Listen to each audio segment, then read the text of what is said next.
This Apple Slice provides a quick overview of power cards and their impact on preschool behavior management. You will learn how integrating a child's special interest into a simple visual tool can significantly improve transition success, emotional regulation, and routine compliance. The following DEC recommended practices are covered during this slice. E3. Practitioners work with the family and other adults to modify and adapt the physical, social, and temporal environments to promote each child's access to and participation in learning experiences. INS1.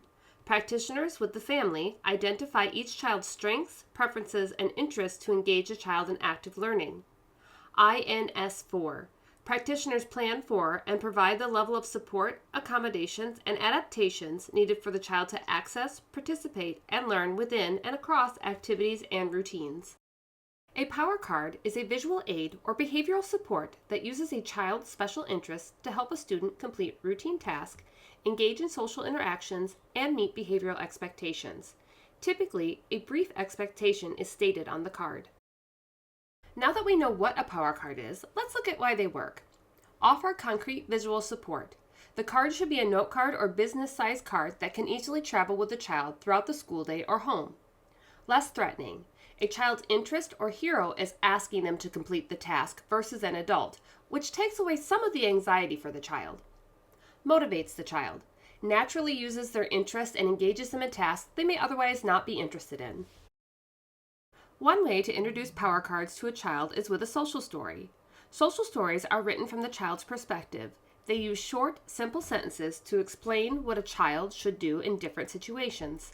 For example, when I get off the bus at school, I line up with my class. I get a card from my teacher that says, "Pete the cat says, walk to class." I carry the card as I walk to the classroom. I give the card to my teacher, and I get to put a piece of Pete the cat's face on the puzzle. This introduces the power cards to the child in a way they can understand. Then, if the child can't remember what to do, you can always refer back to the social story or read it again. Here are some examples of power cards. You will see that the expectations are simply stated. The first few times you use the card, you can hand it to them and state the expectation. Keep all other language to a minimum. Let's take a look at power cards being used in a pre-K classroom. You can see how the educator hands the child the card to prompt the transition. She stays with the child and the child holds onto the card until the transition is complete. This child has been using the cards for a while, so little to no verbal prompting is used.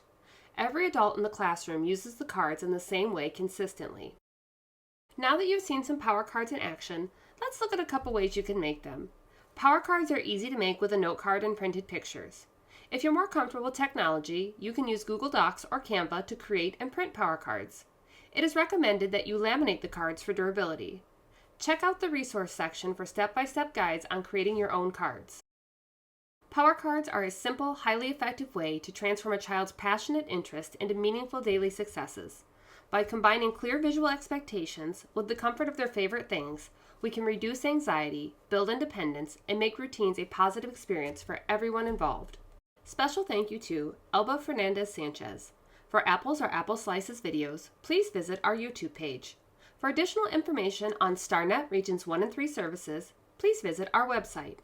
Additional resources on how to create power cards are available below the video.